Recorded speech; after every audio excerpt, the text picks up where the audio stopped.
Они все, мягко говоря, попахивают кошками или чем там.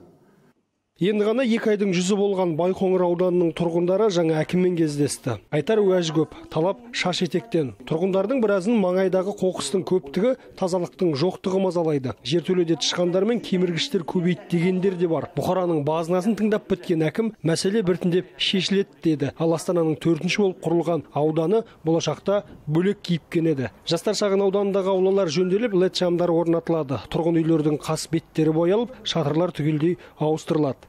Ешқандай бюджеттен бір тиын ақша оған кетіп жатқан жоқ. Олардың бәрі пилоттық жобалар, инвесторлардың өз жеке ақшасы. Құр мәселені айтып өтетін болсақ, мынау 4 үйге қоятын есеп қондырғыларын алатын болсақ, құрғана бір компания шағын 30 миллионнан 50 миллионға дейін ақша жұмсап отыр.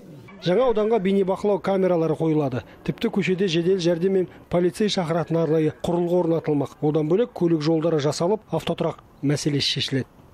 Существует проблема во дворах. Аулаларда заңсыз, рұқсатсыз салынған автотұрақтар бар. Сондықтан кейбір аулаларда көліктер ретсіз қойылады. Бұл адамдардың жүріп тұруына кедергі келтіреді.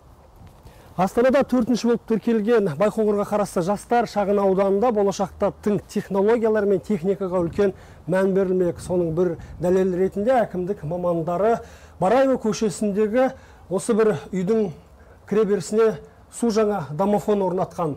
Оның ерекшелігіне де біріншіден кіріп кеткен әр адамның бет-әлпетін танып отыратын, күні-түні танып отыратын арнайы бейнекамерада. Екіншіден оқыс оқиға болған кезде жедел жәрдем немесе полицей шақыратын сос тетікшесінде. Ал ең басты ерекшелік осы үйдің тұрғыны кез келген жерде немесе кілтін ұмытқан жағдайда немесе есік ашылмағанда арнайы бағдарлама арқылы осы есікті емін-еркін аша алады. Неше түрлі 30-дан астам технологияны енгізу жалпы осы бүгін үйдің домофонынан басталған. Жақын арада есептеуіш құралдарының жаңа түрі қолданылатын болады осы тұрғындардың өздеріне. Ол жаңа есептеуіш құралдары өзінің ақпаратын тікелей контролердің қолына жеткізіп береді. Оны іздеп, телефонмен хабарлап, SMS жазып, оны SMS жазып керек болмайды, қажеті болмайды.